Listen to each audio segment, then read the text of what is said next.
bum bum ba da da da da da da da da da da. It's a Jericho Shea Show. New music. God.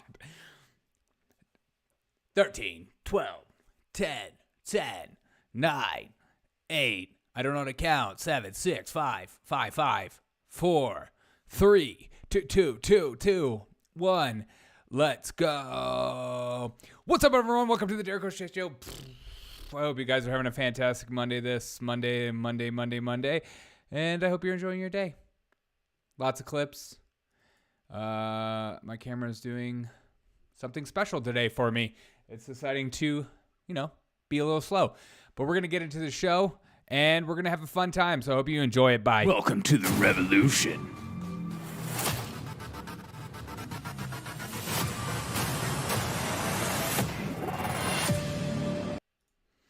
What's up, everyone? Welcome to the Jericho Shea Show. I hope you guys are having a fantastic day. As always, please share this with your friends and family. Tell them about the Jericho Shea Show. It's the only way we're going to grow is through people like you.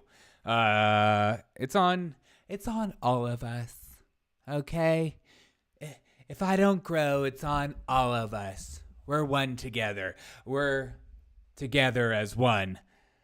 But let's get right into the show. It's a little shorter show today, but I'm going to get through a lot of clips, so buckle up, buckaroos, because it's going to be a spicy meatball. I hope you guys are having a great day. Also, if you want to support me, go to buymeacoffee.com/Jericho Shea Show. It's the best way to support moi. Anyways, let's have a great day, and let's have a great show. First off for the bat, this right out of the bat, Biden comes out and says this, which is just... You guys, Biden just has a stutter. And if you say otherwise, it's because you're white supremacist, okay? And you need to know that. Here's what Biden said today. There have not been many senators from Delaware. It's a small state. As a matter of fact, there's never been one. There has never been a senator from Delaware. This is probably news to me and also Biden or whoever just spoke, because I'm not sure he knows where he is. It's not funny anymore. It's getting a little weird. I mean, there's like at least 6 cameras right there, right in his face, and he goes out and he says that. But again, it's just a right-wing talking point of, he just has a stutter, and he's not actually have any cognitive declines or losing a step or anything like that. It's just a stutter, and if you say otherwise, you're Putin himself in disguise. And then we come out today and we find out CNN having a little freakout session after their nice correspondence dinner. Which, were you invited to the correspondence dinner? And would you ever go to that? And if you say no, then we can be friends. Here's CNN right here talking about Biden's new poll numbers. Gary, just walk us through this. How steep of a decline are we talking about here? How steep a decline? God freaking it. I mean, it is a big decline. Oh, wait. How big? It sounded like it was a big one. It is a big decline. I mean, if you look, this is Gallup polling, approve of President Joe Biden's job as president. Now look at this. Just 38% of 18 to 29-year-olds, 67% of black adults. Look back to where we were last year, January to June of 2021. It was 61% 18 to 29-year-olds. Black adults was 87%. Look at the change. Down 23 points among adults 18 to 29, down 20 points among black adults. Those are huge drops, Brianna. I don't know what they mean by that. He's doing a good job, guys. He just has a stutter. He just found out he's he's never been senator before.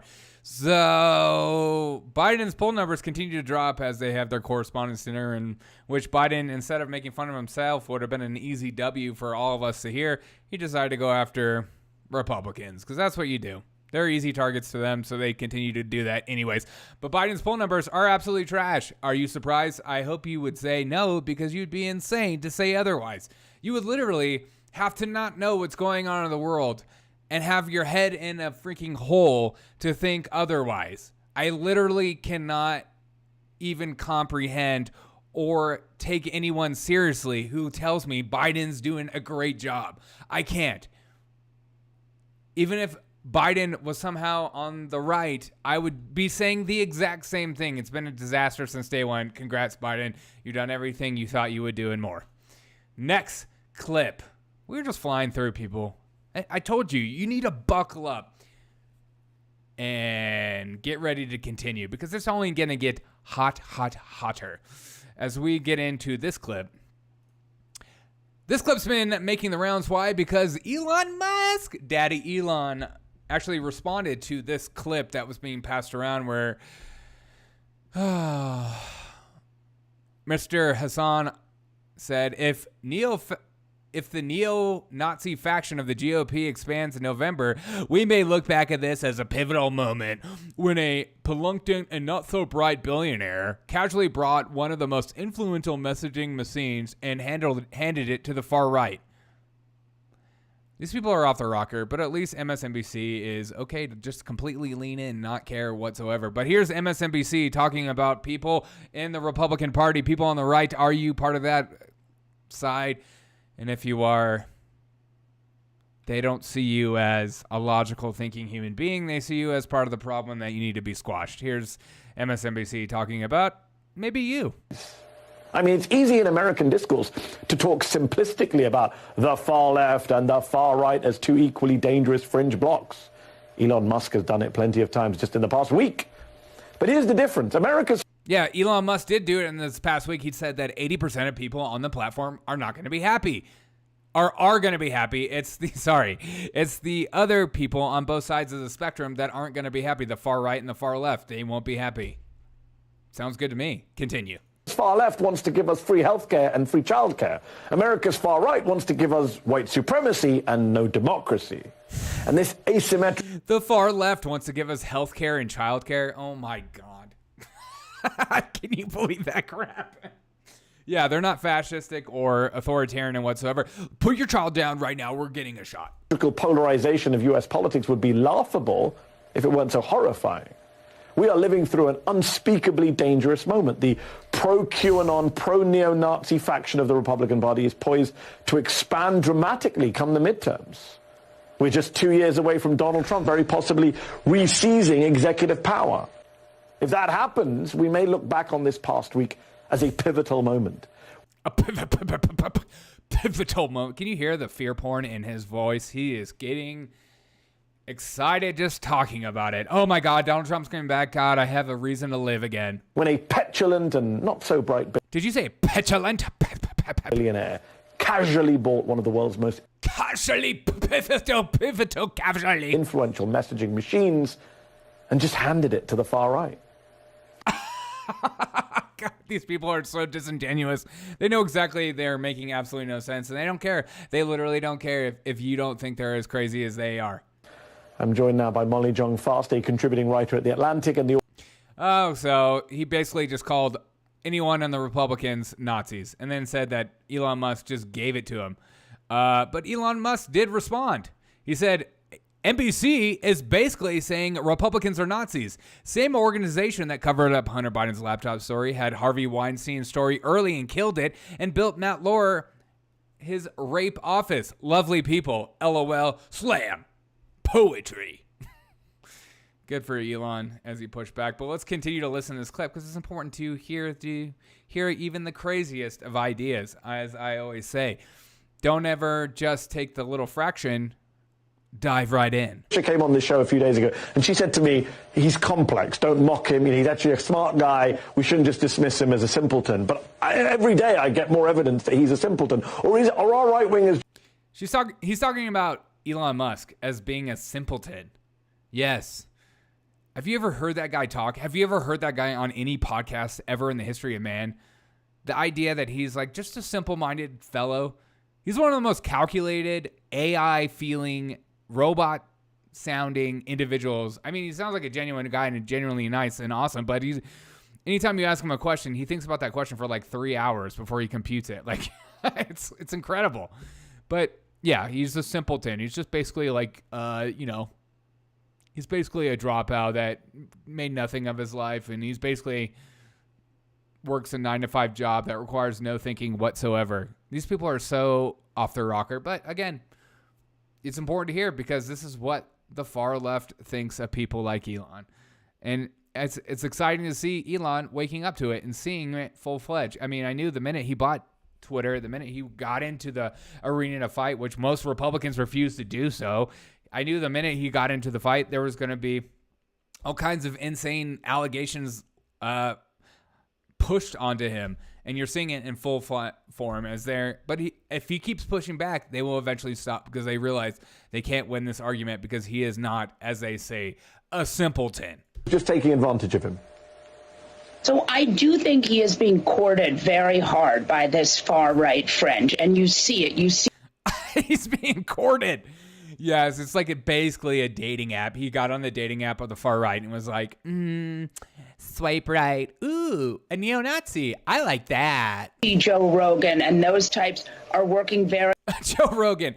Sorry, I can't keep stopping it, but I was just thinking, wow, that last thing I just said could easily be clipped out and taken out of context, and that's what we're about here. very hard to sort of charm him. He does seem to be a person who likes it when people are nice to him, right? So he's quite upset with the left. Yes, just like most people in the world.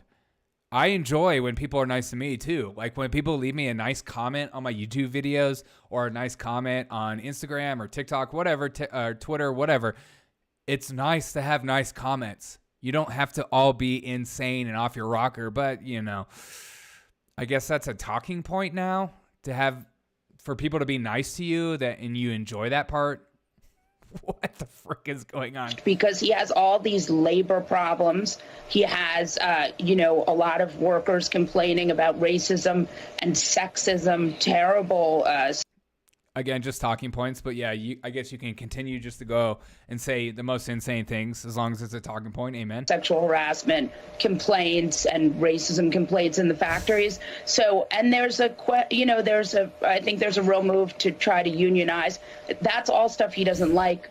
I think he's a person who likes to be liked, and that's really what it is. And these guys are working real hard to make him their friend. The other thing I would say about him, and with all these guys, and you see this also with Bill Maher, there's so much complaining, everyone's so white, so woke, they don't let me tell my jokes.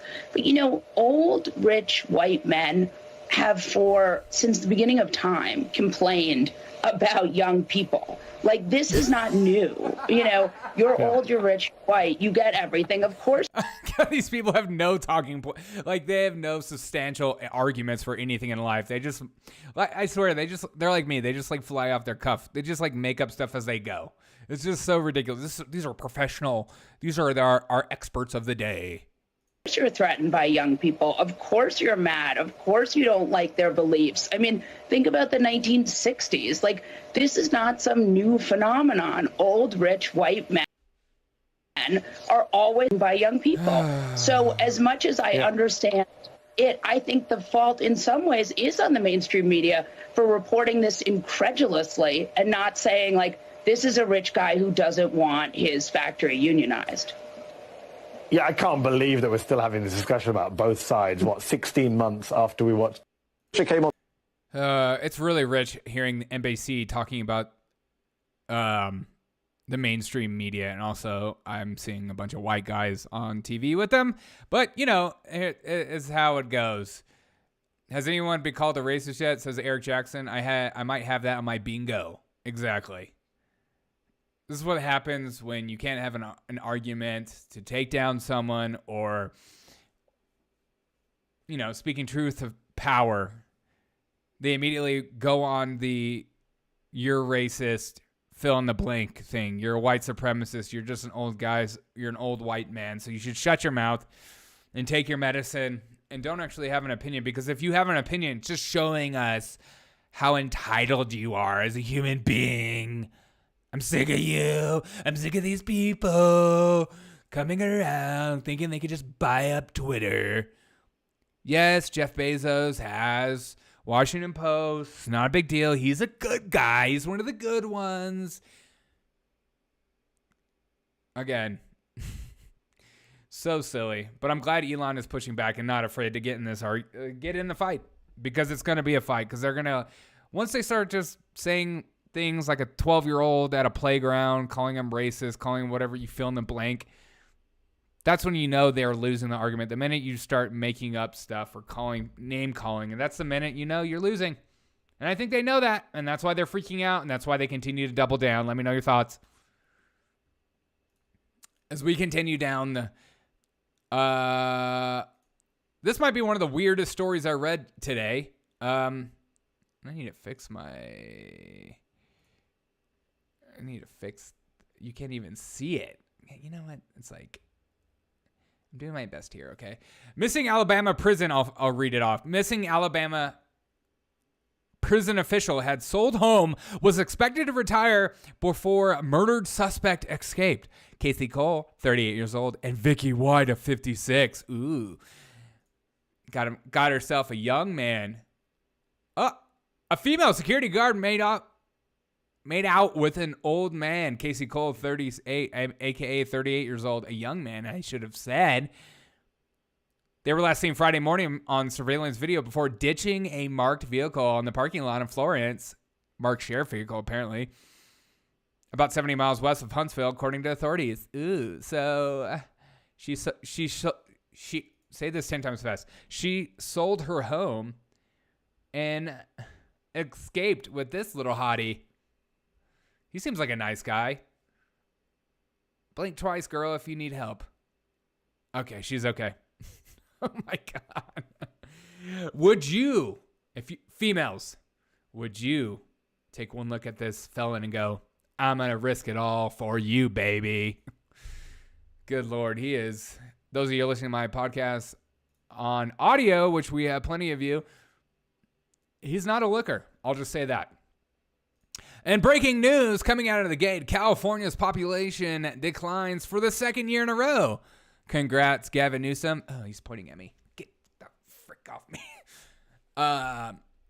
Congrats, Gavin Newsom. You're doing a bang-up job in your state as you continue to lose the population continues to go. But tell me again how Democrat ideas are so good to live by that people are fleeing another state to more red states.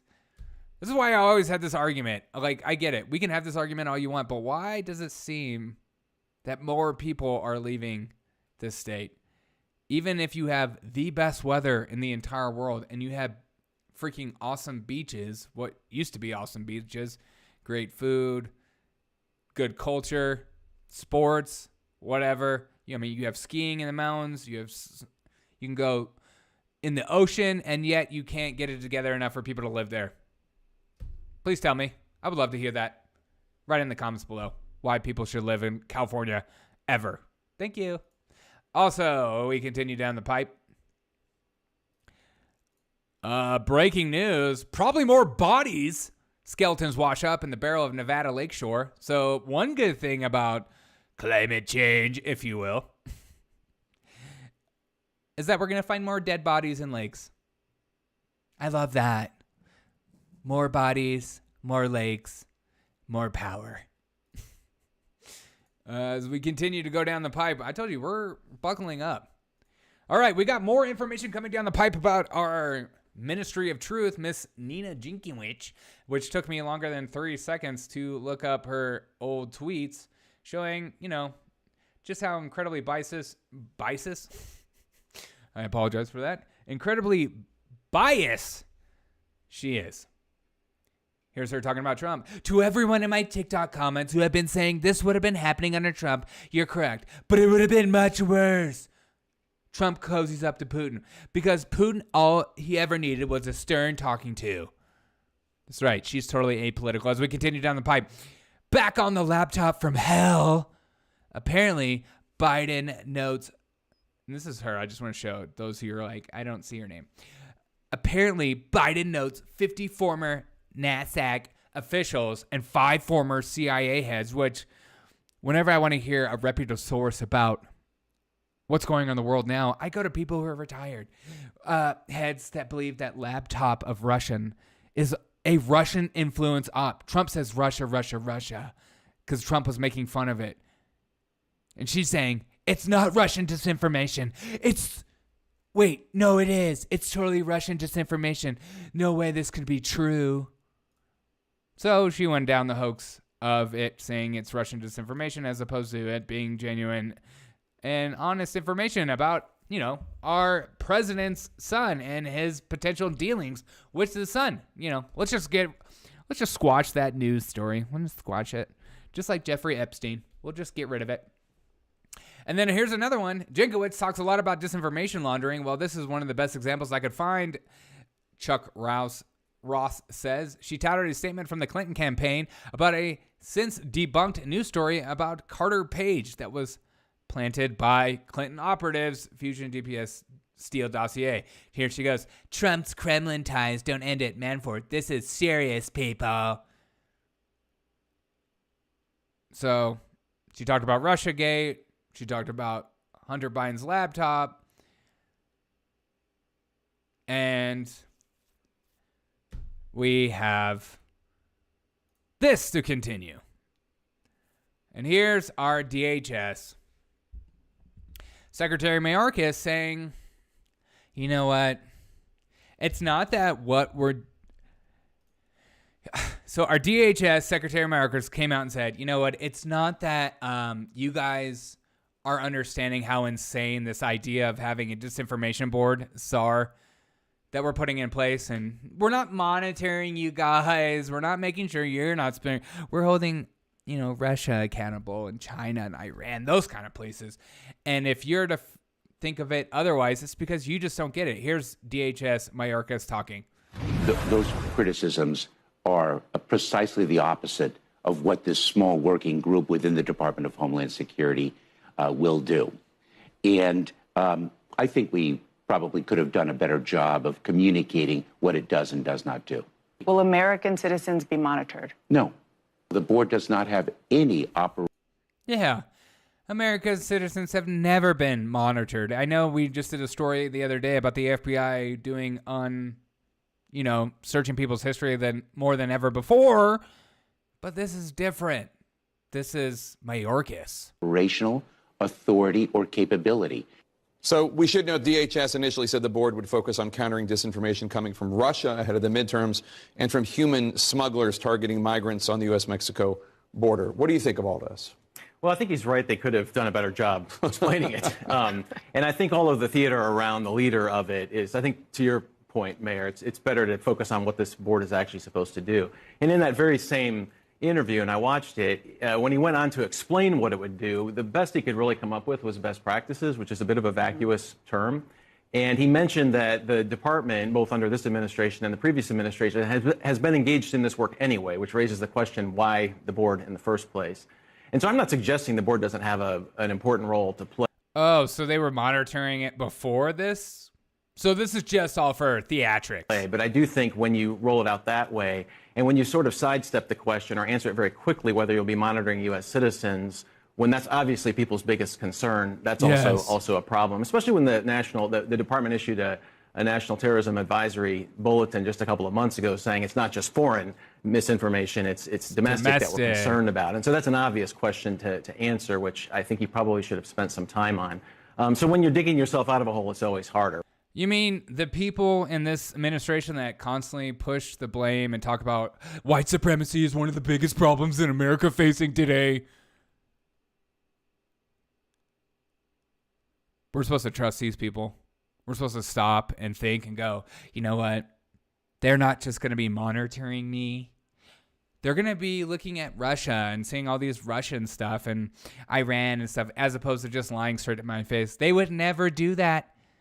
Our government has never lied whatsoever, especially people that work in the position he works in, Homeland Security. They've never done that. They've never done that. Okay? So if you say otherwise, you might be Putin. I'm just saying you might be him. As we continue down the pipe of Nina Jankowicz. And then here's Jake Tapper talking about Nina Jankowicz. About saying, you know what? Some of her ideology kind of leans to the left. So maybe she's not so apolitical, as they say. And Casey, Republicans are specifically criticizing the woman who's going to head this office, Nina Jankowicz. I love that he says Republicans. How about just logically thinking people? People that look at some of her tweets about Hunter Biden's laptop or Russian like Russia collusion hoax or some of the Hillary Clinton campaign stuff, and they just look at it and go, even if I wasn't for those people on the right, that's not an okay thing to tweet because all of it has been proven false. Not only that, she still has the tweets up, which is hilarious because we just went through all those tweets that she had up. But she's like, I'm not going to get rid of them. Why? They're still, what I said is still true. Who, if you look at her tweets, I have to say, like, her reaction to Christopher Steele has been credulous, believing him, and a reaction to the Hunter Biden story. I mean, there does seem to be a partisan interpretation of various forms of information or disinformation. I think when you're in this space, the challenge is that you really have to play error-free ball. And this is an incredibly loaded, difficult place to operate for the government. It's a critical function, right? We as Americans need to know when there is information that is wrong, that is intentionally misleading, that's coming. We need to know. How about we just look it up for ourselves? How about we take longer than 2 seconds to read a headline and just stop and read the article? Wow. Insane idea. I like to take credit for that myself. Coming from foreign adversaries, or if it is coming from domestic groups who have, violent agendas, that's a much touchier area, as you say, but that doesn't mean it's not valuable. If you're going to do it, you have to be perfect, right? It should be civil servants who are essentially very careful about their public personas. I mean, it really just, as you say, the messaging is bungled. I don't think that their choice of a leader of it has necessarily helped. And Casey. Right, because this position should never be a position that especially any human can do, but especially that anyone should do, because you should have the right to your opinion.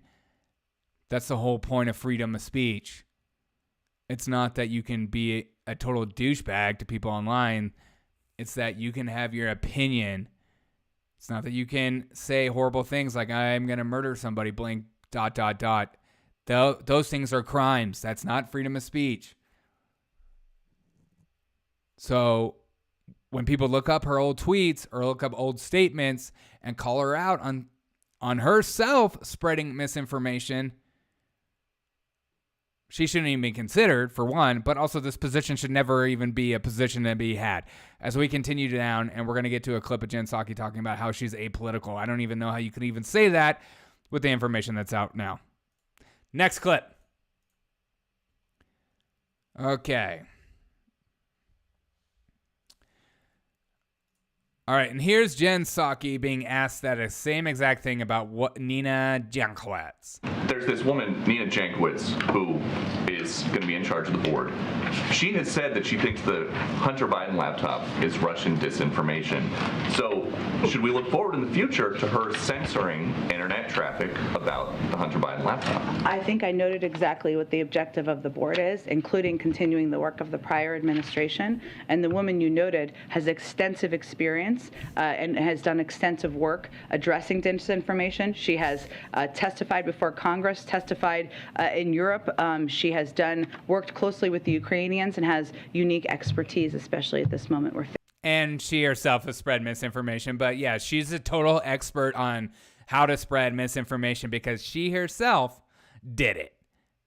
And I guess that's okay to do as long as you're on the left, because you can just double down. You don't have to actually come out and say, I effed up, or I said something that was dumb, or I'm going to take back what I said because obviously I didn't have enough information, or I used a horrible source.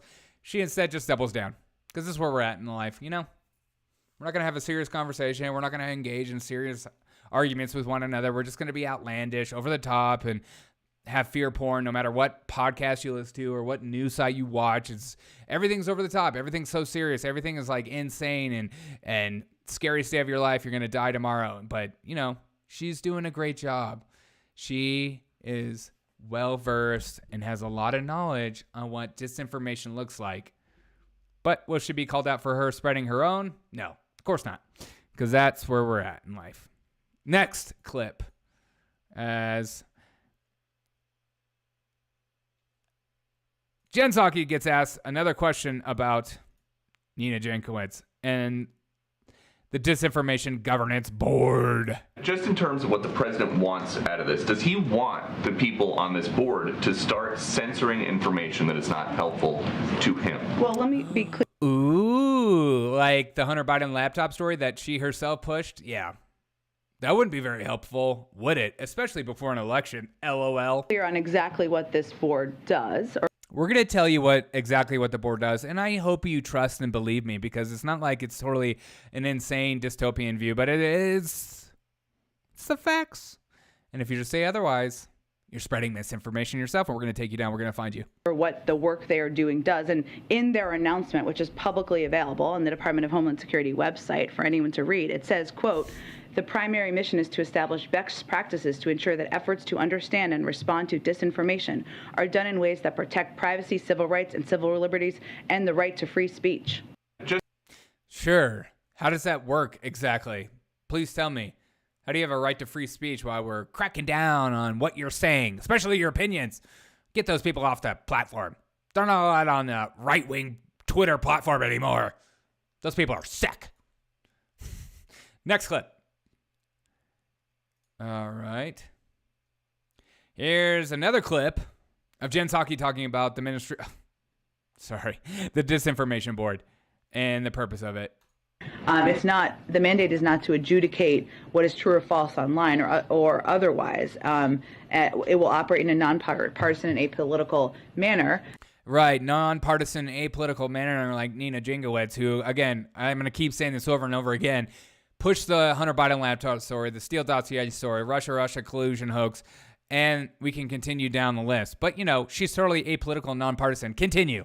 It's basically meant to coordinate a lot of the ongoing work that is happening. And what their focus is, on disinformation and threats to the homeland, as I noted, which things like things that would incite violent extremism, human traffickers and other transnational criminal organizations, any efforts that malign foreign influence, anything that would endanger individuals during emergencies. So a lot of this work is really about work that people may not see every day that's ongoing by the Department of Homeland Security.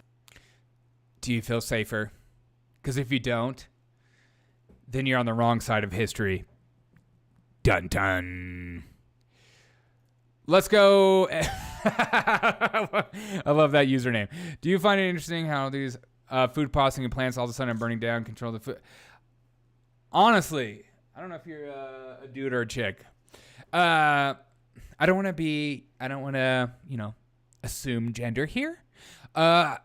I do find it interesting. I find it very weird. I don't really know what to say. It's either coincidence or it's just too weird not to talk about. I did talk about it the other day, like a week ago, about, I don't know, there was like a plane crash going into a couple, and then there was one of them was actually reported as an environmentalist going against a meat processing plant, which is that's very common. You see that a lot, even with like fires in forest fires and stuff like that. It turns out, like a lot of the forest fires that happened in California last year, one was like a Stanford professor, and there was like other stuff, other professors and stuff like that about environmentalists starting fires and stuff like that, of course.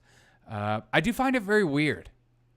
It's almost too ironic, or I can't tell if it's too on the nose where it's like I'm reading too much into it, or it's something serious and we need to talk about it.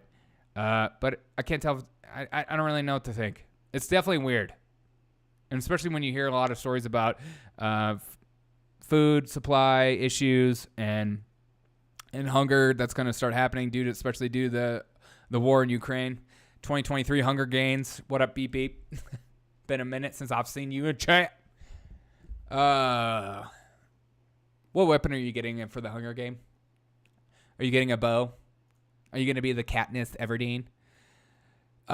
Big story coming out. Grindr user data has been for sale for years. So, those are my followers that are on Grindr. You should know. LOL. Next story. I find this really weird. Push to arm Ukraine. Do they offer AKs in the Hunger Games? They better. I want like an old school Russian World War II style version. Push to arm Ukraine, putting strain on U.S. weapons stockpile. U.S. has already provided 7,000 javelins, which I don't know if you know, javelins are made in Alabama, of all places, including some that were delivered during the Trump administration. Obama administration says it is committed sending 5,500 to Ukraine since the Russia invasion more than 2 months ago. Defense contractors, however, face the same supply chain and labor shortage challenges. Of course, who cares? You know, we gotta send them more money. We gotta send them all our supplies. And if you say otherwise, you're basically pro-Putin. P.S. Freaking insane. Mao did the same thing. Yeah, things are about to get miserable. They're trying to turn America. It seems like it. Well, you know, you have people like Justin Trudeau coming out and talking about how he likes the way China does things. You know, all he has to do is one swift pen move, and all of a sudden, you have power. You can do whatever you want. You can say whatever you want. I mean, misinformation board. They're cracking down on freedom of speech. The idea of Elon Musk owning Twitter seems like hell on earth to them. It should tell you everything about how they view their power and how they feel it dwindling and how they feel that power just slowly leaving the grasp of their small, tiny fingers. It's really sad. But we need to have more people standing up and fighting and speaking out and not being afraid to get in trouble and saying the truth and stuff like that. We just need more of that. The more you push back, as you see with DeSantis and Elon Musk, the better it gets for all of us. And so the more people to stand up and push back, the better. I mean, I grew up in the generation of parents that laughed and mocked about the whole idea of all kids get a trophy. Instead, now you have kids like that expecting everything to come for free and stuff like that. Instead of them standing up and fighting for it, they just laughed about it. Or, you know, you had that whole generation of comedians talking about how, like, oh, it's just some dumb college kids. They're not, I know there's some are triggered and they have their little safe spaces, but that'll go away. They'll eventually go away. No, these kids grew up and they continue to double down. And to the point where you see comedians not getting work as much as more and getting canceled and stuff like that. Some got bigger because of being canceled, but some were taken off the map. So never discredit some of these things. Speaking of not discredit and taking up some of these things, here is a clip that I saw that was very interesting about teachers. And we talk about grooming and stuff like that, what's going on in Florida. It's not grooming. We're just telling you we're just taking care of your child for you. But here's some teachers and parents speaking up. As again, I've been telling you, I've worked in education for a long time. And I know that some of these teachers are totally okay with not telling your children not to tell their parents of how they treat their children, and as far as pronouns, gender, names that they give, and all kinds of stuff. They don't care. Here's Fox talking about it. A Florida mother argues parental rights aren't a partisan issue. They are what's best for children. And she knows better than anyone after her transgender teen transitioned in school without her consent or knowledge. January Littlejohn is that Florida mom. She's also a mental health professional. And Bernadette Broyles is Littlejohn's attorney. They are both here to react. Good morning to you both. January, give us the backstory here. What happened to your daughter at school? Sure. Thank you for having us. My daughter, at the height of the pandemic, expressed confusion over her sex, and this was after 3 other friends in her peer group also had suddenly started identifying as transgender. Unfortunately, this is becoming a common occurrence among teen girls especially. And once school started, about 3 weeks into school, my daughter got into the car and said, "Mom, we had a meeting and they asked me which restroom I wanted to use." So after many weeks of going back and forth with the district, because initially when I asked what happened at the meeting, they told me they cannot tell me anything about the meeting because my daughter was now protected by a non-discrimination law. But eventually we did see the transgender support plan, which was a 6-page document that they completed with my daughter that was 13 at the time, behind closed doors, where they asked her questions that would have absolutely impacted her safety, such as which restroom she preferred to use and which sex she preferred to room with on overnight field trips. These are things that parents absolutely need to be a part of. Other things in this gender support plan that you were not privy to, but the teachers said that they were going to give your daughter the choice, her name, pronouns, restroom, what locker room she uses, what sports teams, boy or girl, she wants to be on. What was your reaction when you found out that this was going on behind your back? I totally agree with you, man. This is, or woman, I don't know. This is just sick. I don't understand. But again, this is something I've been talking about for a while. Watching it, working in education, and that you saw more and more teachers okay with not including the parents into what's going on in their child's life. And because, like, as Joe Biden says, these kids are my kids. These are my kids. PE's now CP. Well, I was outraged, and frankly, all parents should be outraged. And what we have found, Carly, is that this is happening all over the nation. It really is. This same protocol is in. Again, I'm not trying to be over the top or outlandish, like just like blowing things out of proportion to push fear porn and stuff like that. It is happening everywhere. It's happening in red schools, red districts, red states, blue especially.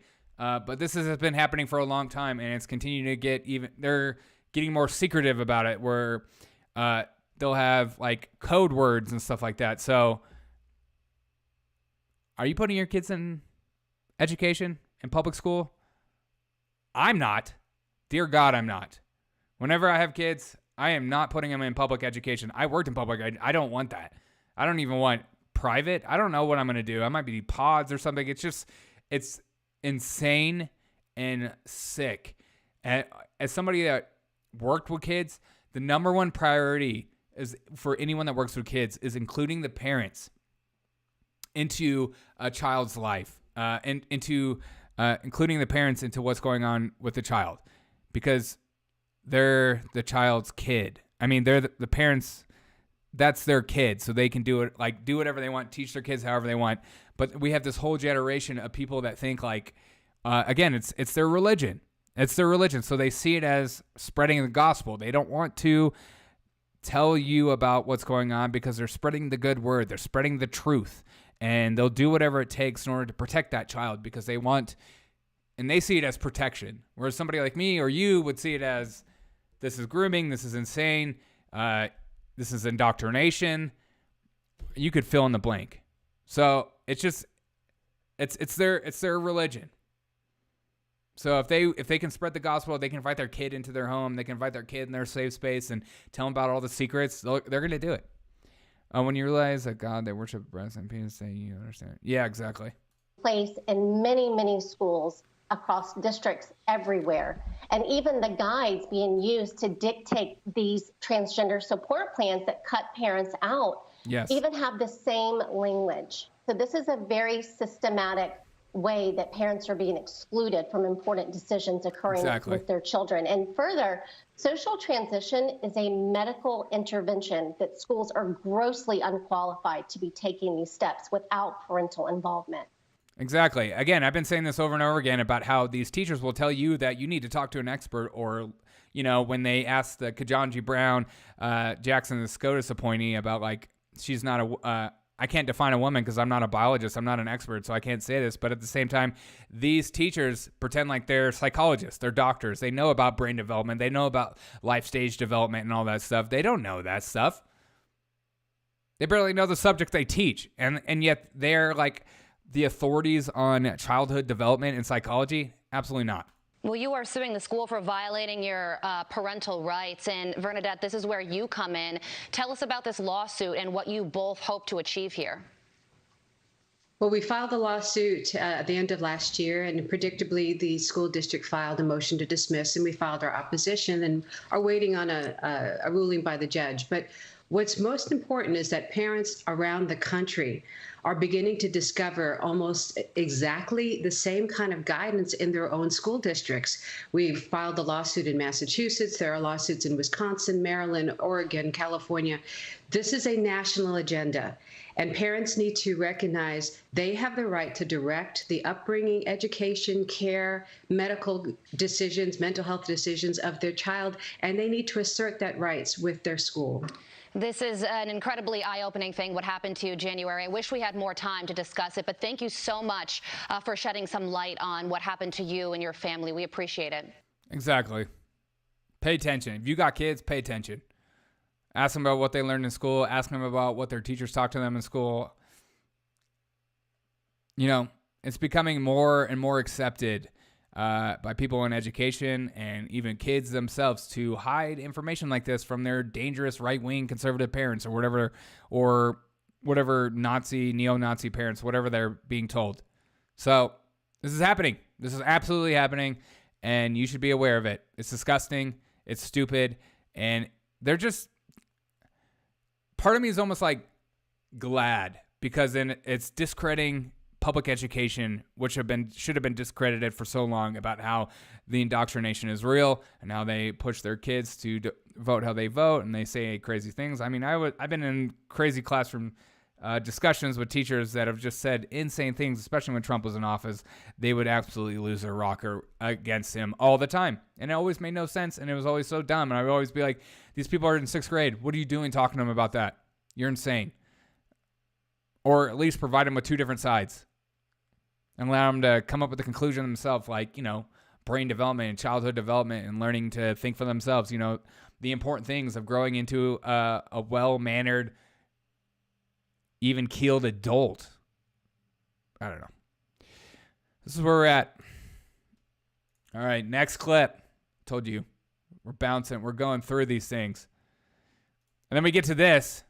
This has been passed around. Looters in Walgreens this over the weekend. Taking all of the nicotine.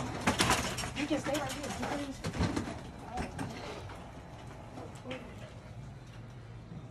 Also on aisle 1. So they continue to loot. They go down, up and down in Walgreens. But you're seeing this more and more. When people talk about food deserts in some of these major cities, inner cities, it's because of stuff like this. When you start to loot your convenience stores, your grocery stores, you destroy your community, what do you think is going to happen? You think these businesses are just going to take it? They're just going to be like, yeah, we'll just keep putting it down here because we know we need to be here. Absolutely not. These stores will start to go away, and some of these places where these people live, it's going to be harder and harder to get supplies. I mean, you saw it a couple weeks ago with the USPS suspending their services in California because people were robbing the mailmen. It's not the utopia you think it is by just allowing people to get away with this. It's not healthy. It's not good for society. It's not good for you and me. It's not good for anyone. It's not even good for them. As they rob the store, in the end, it's going to make their lives more miserable and their children's lives more miserable. But again, they're just stealing bread and nicotine gum. So who am I to say otherwise? They don't want to teach our kids about taxes, investing, or responsibility, but they want to teach them about being victims. Is pretty yeah, of course. Well, it's easier to teach about teaching someone that they're a victim and there's nothing they can do about it, and that they should feed off whatever the government can provide them the rest of their lives. That's a way easier subject than actually teaching kids about how to invest or what money is, or 2 + 2 = 4. I mean, I first started in education, working in special education, so I worked with kids who were just a little bit slower and needed a lot of extra help. And a lot of teachers just gave up on those kids because it was just hard to teach them. But that's not what you're supposed to do as a teacher. I know you're under time constraint, but of course, our public education system was so wrecked anyways. You push teachers to do standardized testing, and so they're focusing on that all year long, and then they're also trying to teach, and they're also trying to do all this other stuff. It's just a broken system, and it just needs revamping, and it just continues to be shown a light to as you're seeing what the teachers are teaching the kids in today's world, or what they deem as socially irresponsible or needed to be talked about. The public education system, also, even college needs to be revamped and rethought about. Colleges should just become pro sports institutions. I mean, at this point, I don't see why they need to even have some of the professors they have. I mean, at this point, you can learn anything on YouTube. Type in anything on YouTube, you can freaking find out. I would say 99% of the stuff I learn about in life today, the stuff that I should have known in school, or just everyday stuff, I go on YouTube and somebody made a video about it. There are people like me out there making videos for you and for me to consume, especially educational purposes. So never discredit this. But let's get into this. as we're having fun. They're teaching children about the Soylent masses. I don't even know what that is. Soylent masses. I'm gonna have to look that up. Talk to me more about that, BB. See, I'm not a podcast that if somebody responds to me and says something that I don't know, I'm not going to pretend like I know what I'm talking about. The education system will never get better. The people that control the education system don't want intelligent people. They want obedient workers. Exactly. Well, intelligent people will make them look bad. I had a lot of teachers hated me when I worked for school. They didn't like me. A, because students liked me, and B, I wanted to teach kids stuff. I didn't want to just go around doing little silly projects here and then. I wanted them to learn how to learn, and I always said that over and over again. Soylent Green reference. Okay, I'm gonna look that up. They don't want intellectuals. In fact, something to think about. Always think about this. The intellectuals and the real scientists in history are always cascaded and put aside. They're always thrown and seen as conspiracy theorists or crazy people throughout all of history. And you think it's different now? Absolutely not. Look to the people who are seen as the crazy people. Because there's some brilliance there. Yeah, there's going to be some crazy things they say, of course. But there's going to be some brilliance there that you need to take note of. As always. Speaking of education system and just overall brilliance, here's Charlie Munger talking about Bitcoin. I got some advice for you, too. When you have your own retirement account and your friendly advisor suggests you put all the money into Bitcoin, just say no. Charlie Munger knows all about Bitcoin. In fact, I'm sure if you get into a conversation with him, he knows all about NFTs and ApeCoin. He knows all about the new shit coins coming down. He knows everything about decentralized systems and blockchain technology. The look at this guy is a guy that I'm going to ask about the future. God. Don't take your advice from people that are about to die. Like, it's just not, that is my financial advice to you. But I'm not a financial consultant, so don't take anything I say seriously. Thank you. Bye. Look at Socrates. Yeah, exactly. Look at anyone. I mean, the list goes on. All right. Now we're getting down to some of my favorite leftists as we wrap up this show a little earlier tonight, but we're getting down, we still got a while to go, so sit back, sit tight, and still enjoy the ride. But we get to the end of the place. Was he in Trading Places? We're getting to the end of the show where we just go down some of our favorite leftist websites or favorite leftist news organizations because I like to engage in them. I do. I'm that crazy of a human being that I like to see what the other side's talking about. And what are they talking about today on Morning Joe? Of course, they're talking about Donald freaking Trump. Because what else are you supposed to talk about? I don't know, inflation, the stupid correspondence dinner that I didn't even mention because who gives a crap about that? But listen to this. New reporting from Axios this morning. Former Defense Secretary. Oh, another book making Trump look bad. Oh my God, we have to talk about it. We have to talk about it right now. It's so important. Oh my God, these people are off the rockers. The Trump derangement syndrome is so real that even in today's world, that he hasn't been president for a while, they're still talking about him. Mark Esper says President Trump wanted Did you hear to that? shoot Did you hear that exclamation? We're talking about this again. demonstrators. Wait, says what? President Trump wanted to shoot demonstrators who were filling the streets around the White House following the murder of George Floyd. Shut up. This new book says that Trump wanted to shoot demonstrators outside the White House, a.k.a. rioters, a.k.a. protesters. Shut up. At some point, people got to stop and be like, why are we even talking about this? I mean, come on, MSNBC. You got to have something about you, right? Even this, you got to be like, all right, we're done. According to a new memoir out this morning, Esper says Trump asked, quote, can't you just shoot them? Just shoot them in the legs or something. Esper was fired by Trump after the 2020 election, and Esper will be our guest on Morning Joe next Tuesday morning for the new book. Jonathan Lemire, this is something that we had heard while the protests were going on, that Donald Trump actually had wanted to shoot the protesters. We were just talking at the top of the show about the difference between Joe Biden and his approach to the press, not calling them enemies of the people. Can you hear it in his voice? Even he knows this is totally insane to talk about. He's just like, I'm trying to like muster up some fake emotional courage in this moment, but we got to talk about it. If Trump could change for the free real estate, their minds could buy gold. Yeah. And Donald Trump charge for the free real estate, their minds could buy gold. People in the president. If I had a nickel for every time they talk about it, I think I could also buy Twitter. He's the people, but wanted to send some to jail, threatened to send some to jail, and now, of course, you have here Donald Trump, because people protesting, asking his Secretary of Defense why they couldn't just shoot the protesters.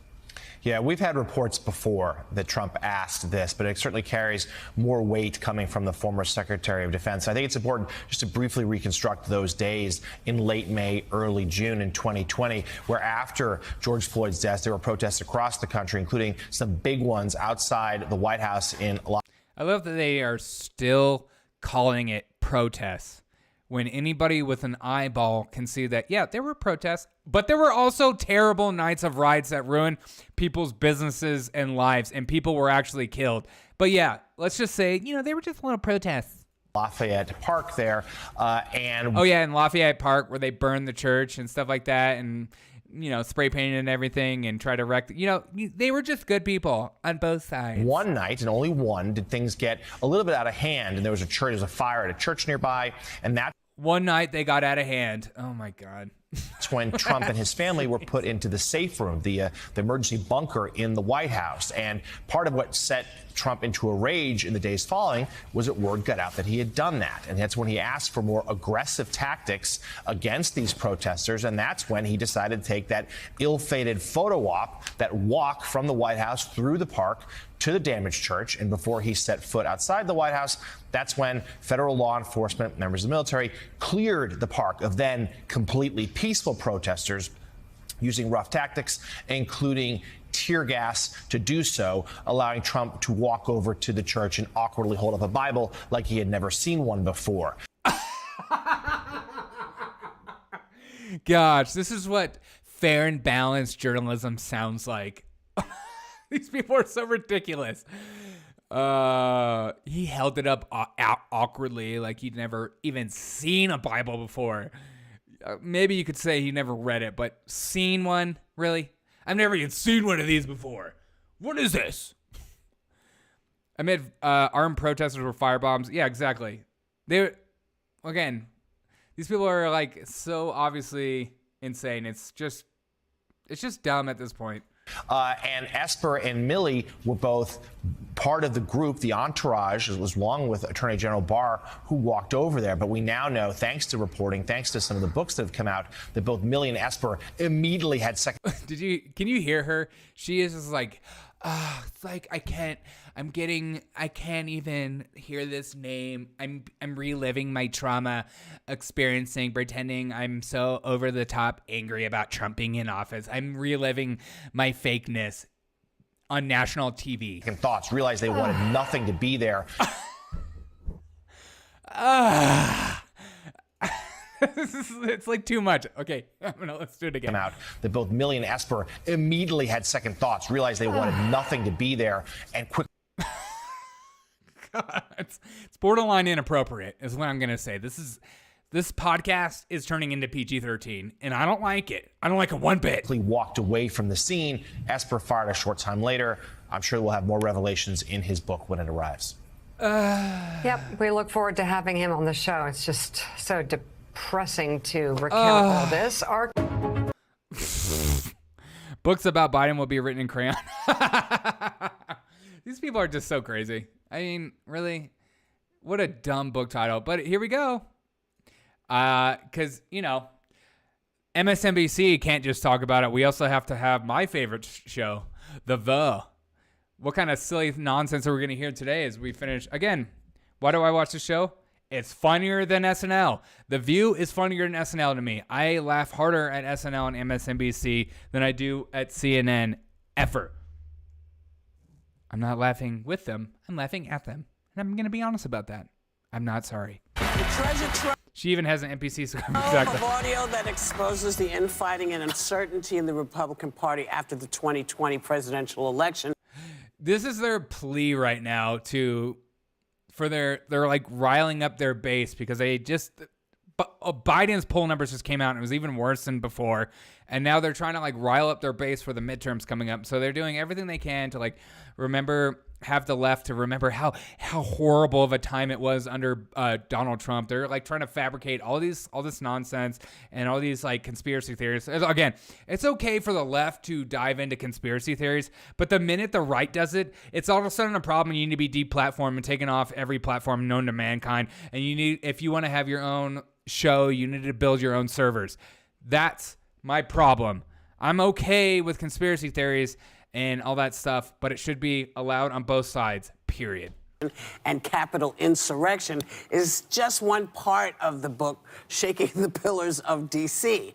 Please welcome New York Times reporters and authors of This Will Not Pass. Trump Biden in a battle for America's future. If that's not fear porn, I don't know what is. Put it in my heart and lungs, though.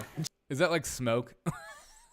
Because America's burning in flames right now. Jonathan Martin and Alex Burns. Now, I think you have the first thing, but I just want to say, did you forget to add a word on here? Because when I looked at it, I thought it should have said, this will not pass. But that's just me. That's just me. I told you. We talked about it. We said, let's just leave it up to the reader's imagination. All right, That's all a right. good move. Okay, so House Minority Leader Kevin McCarthy. I love when an awkward television transition, just awkward transitions don't work. It's kind of my favorite thing in the world. It happens to me on the show all the time. So when I see other people going through it, it makes me giggle. Initially accused you both of lying about claiming that he said he'd asked Trump to resign after the January 6th insurrection. Until audio.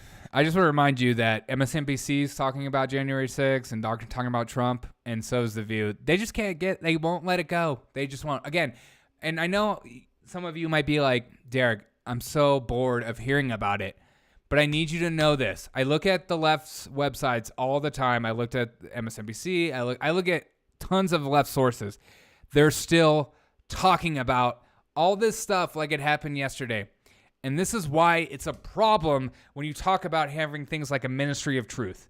When you have stuff like that, because when you say that they're not going to come after domestic people and they're just worried about outside threats, that's when it's a problem. Because the reason they continue to talk about this is because they see it's one of the biggest problems in America right now, and they need to get rid of all these quote-unquote white supremacists and these domestic terrorists. That like they're a real problem, even though they're just like completely fabricated and just like a pigment of their imagination, or they're part of their psychosis they created in their brain of like this reality of like all these white, dangerous white men. You're just like, I'm going to be honest, I've never met a racist in my life.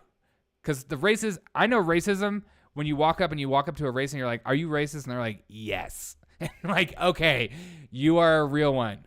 I do know people that, are around people they're not too familiar with, and so they don't know how to act and stuff like that. But I digress. We continue to go down this rabbit hole of the Trump. Yeah. I just watched The View because I want a good clip. I want something that makes me laugh. Was leaked of him saying it. So he's gone into full damage control, making nice with Trump and, and trying to play down what he said. Oh, what just happened? I feel like we just made out and it makes me want to throw up. One more time. Until audio was leaked of him saying it. So he's gone into full damage control, making nice with Trump and, and trying to play down what he said. Oh, God. Can you imagine being kissed by her? I'm just kidding. I would love it. It's so gross. So where does McCarthy stand with the party? And will he be heard politically in his statements? I read somewhere that they gave him a standing ovation in his caucus. So What's going to happen now? I think it remains to be seen.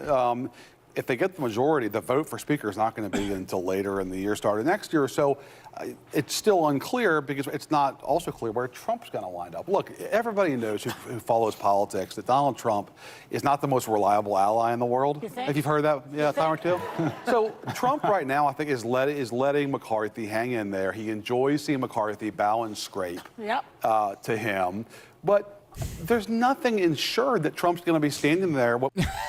I love how they make Trump to seem like some evil dictator. You bow and scrape before thy, and I will give you freedom, Kevin McCarthy.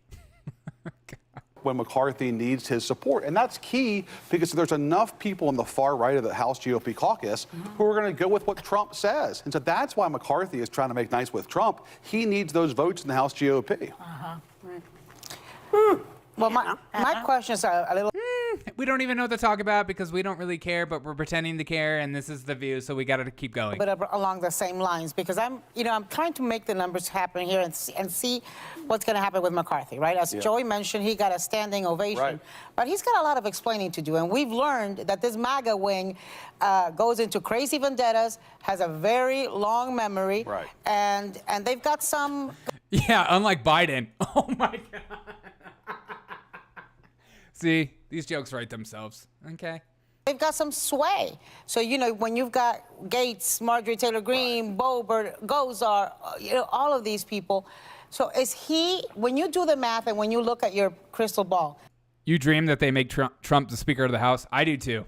That would be freaking incredible. I'm borderline excited the day of just all-out freakouts and stuff like this more and more. I want more of it because it makes me laugh. It makes me laugh. Is he going to have the numbers to become Speaker should they win? But the other thing is, damn it, tell us who gave you those tapes. Well, we're not gonna make that kind of news this morning. Okay. Maybe after the break. Scalise. Have us back on So next my week. guess is They would go back. Scalise. Blank crazy. Well, I strongly encourage the guessing game, is what I would say to that. Okay, go ahead. In terms of the math, it just depends. Wrong, never in doubt. It depends on how big their majority is, right? If they come in with a 30-seat majority next year, Kevin McCarthy can lose a bunch of folks on the far right. He can lose a bunch of folks closer to the political middle and probably still end up as Speaker of the House. If they win the House, but it's 6 seats, 9 seats, even 15 seats, it could get really close. And Anna, it's not just, as you know well, it's not just the far right that has problems with Kevin McCarthy. There are also folks in the party.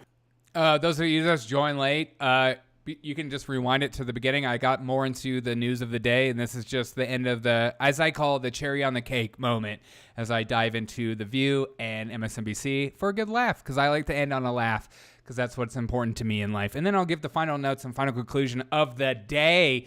Also, be sure to like, share, subscribe if you're new here. Thanks. Who feel that he hasn't done enough to stand up to the far right. Who could compete against him? Who could they put up? That is the question. You can't beat something with nothing, as Republicans have found over and over and over. You can't get rid of Donald Trump if you don't have someone who can beat Donald Trump. You can't get rid of Kevin McCarthy if there's not someone who can beat Kevin McCarthy. Well, speaking of Kevin McCarthy, he publicly stated that Trump bore some responsibility days after the attack on the Capitol. And you reported that Mitch McConnell was exhilarated because he thought this would finally make Trump lose his grip on the party. But we all know that within weeks, they were both back in line with him. Why are Republicans still so scared of Trump? And is he, in your view, still the leader of the GOP? I think it's a very straightforward explanation. They are taking their cues, the Republican leaders are, from the preferences of the voters. And as long as the voters in the Republican Party aren't tired of Donald Trump, then the leaders are going to defer to their voters. Wow, what a statement. The Republicans are taking the cues from their voters. I guess the people in the Democratic Party aren't used to that kind of talk. But I think what we get at in the book at some length and in great detail is this enormous gap between the leaders of the Republican Party and what they actually think of Donald Trump. They don't want him to be the nominee again in 24. If you surveyed 50 Republican senators today, you would find very few, maybe less than 5, who would want him to be the standard bearer again in 24. They can't say it out loud. Most of them can't, at least, because they're conscious of what their voters think think back home, and their voters still very much like Donald Trump. To answer your question, effectively, he is still the leader of the Republican Party. Look at these primaries happening tomorrow in Ohio and all over the country the rest of this year. You mean where he endorsed JP? Right. Exactly. JD Mandel. And even the candidates who he's not endorsed, those who he has snubbed, they're still kissing up to him. They're still mentioning his name in their speeches. Like Dr. Oz, gross. And their TV ads, they want his support. So that tells you everything about the grip he still has. Is he going to run? Is he going to run? Just a yes or no, Alex, from your opinion. I think that he wants us all to think he's going to run. Right, so keep collecting money. Show business. Well, and to just continue dominating the marketplace the way he is right now. Jonathan's absolutely right. When you look at every major Republican primary around the country, even candidates who he is attacking are still mimicking his issues, his tone, his political style. He has come to dominate the Republican Party culturally, even in places where he is not handpicking candidates. Well, these tapes are like the biggest whodunit, and everyone's trying to figure out which one of Kevin McCarthy's enemies may have leaked this, everyone from Liz Cheney on. So why do you think these tapes are so powerful, and are we going to see more of these tapes? Look, I think that the reason why they're so powerful is because we've all been hearing about, reading about, and in some cases reporting for years, that there is this enormous gap between what Republican leaders will say in public about Donald Trump and what they truly believe about him and what they say about him in private. And all right, that's the final thought. That is perfect for what I've been thinking anyways, is that the final thought of today is that this is a perfect segue, is that the Republican base, the Republican Party is moving on to a more populist movement.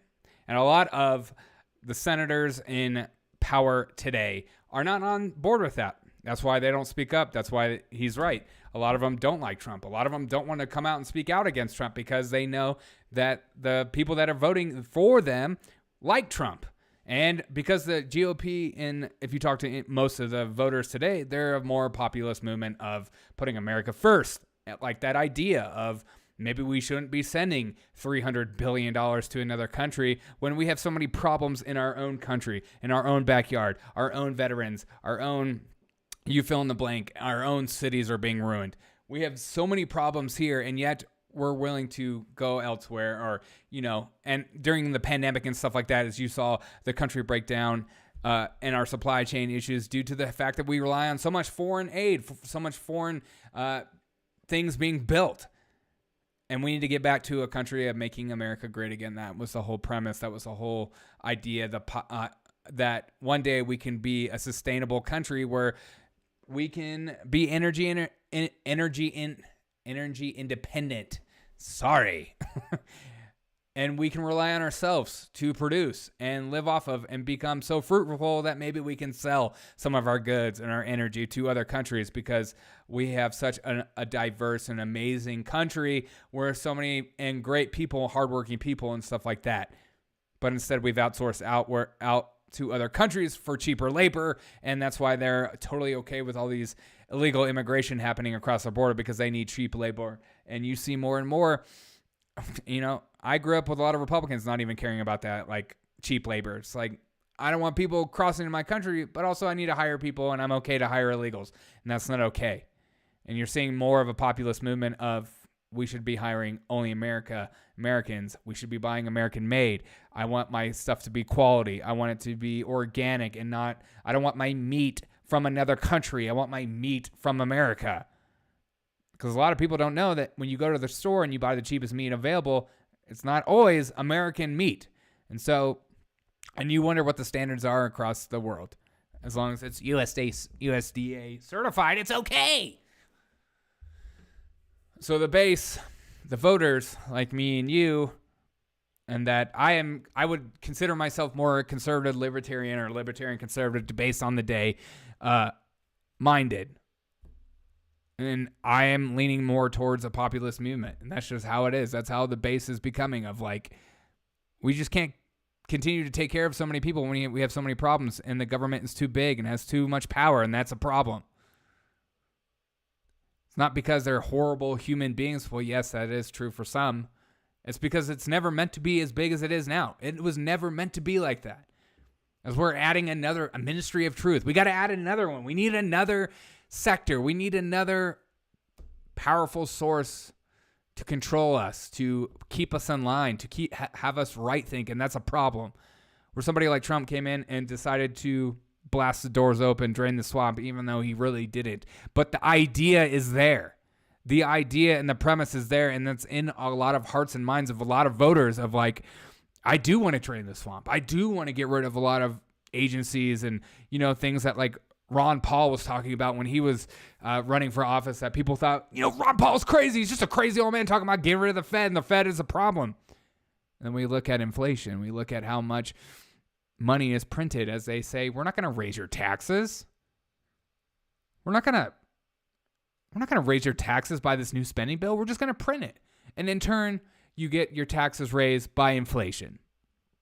As always, inflation taxes not the rich, it taxes the poor. So this idea that the Biden administration is only taxing the rich and only the left wants to tax the rich and it's the right that wants to get away with it is a lie.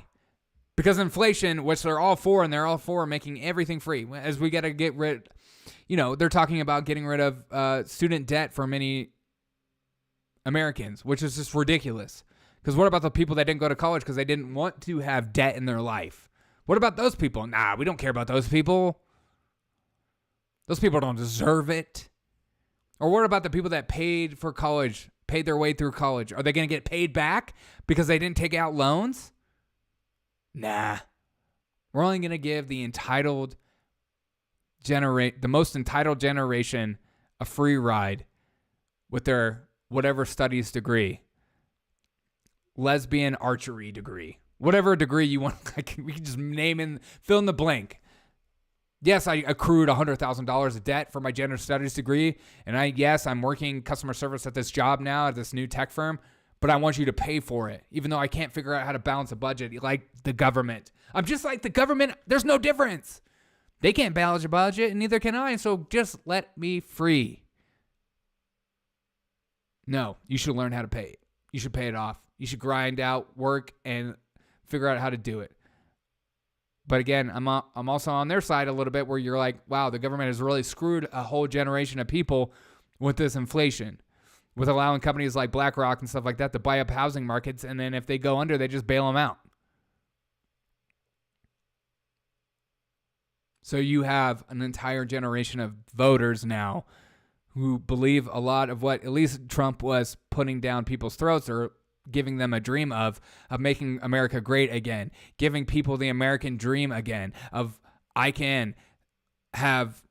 as a man, I can have a wife and kids and be the only one that works and live in a home. That is not a reality anymore unless you fill in the blank job that can provide that, which is a very rare and far between. But that's where we're at. That's why the base, as these guys are saying, the Republican base has moved on. The Republican Party isn't the same. It's just more conservative than it's ever been before. It's more libertarian than it's ever been before. And they don't get that. Why aren't you moderate? Why aren't you like a little bit more moderate? But people aren't that way anymore. Because this is what happens when you get lied to over and over again. You get sold a pipe dream. And then you go to cash in on that dream, and that dream is no longer valid. You get Trump. You get people that want more Trump. You get people that want more people that destroy the system, if you will.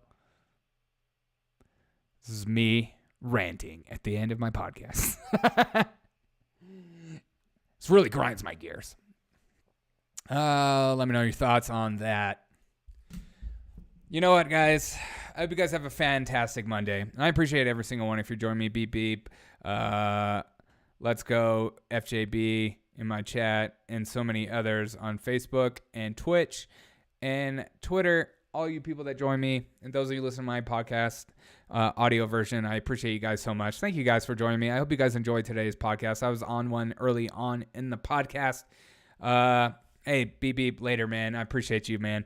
I'm going to end with a commercial, but I just want to say thank you. Thank you for joining me. Thank you for being a part of my life. Thank you for helping me continue to go, because sometimes I want to quit. Sometimes I'm like, why do I even do this? But it's people like you that get in my chat, send me nice comments, send me nice messages that keep me going. It means a lot to me. It really does. If you ever want to send me an email, you can email me at DerekO'SheaShow@gmail.com. If you want to support my show, you're going to buy me at coffee.com/Derek O'Shea Show. I'd greatly appreciate it. Also, just tell your friends and family about the Derek O'Shea Show. Make sure you subscribe. Yeah. If you miss me on YouTube, I always have the audio version on every single audio platform, podcast platform there is.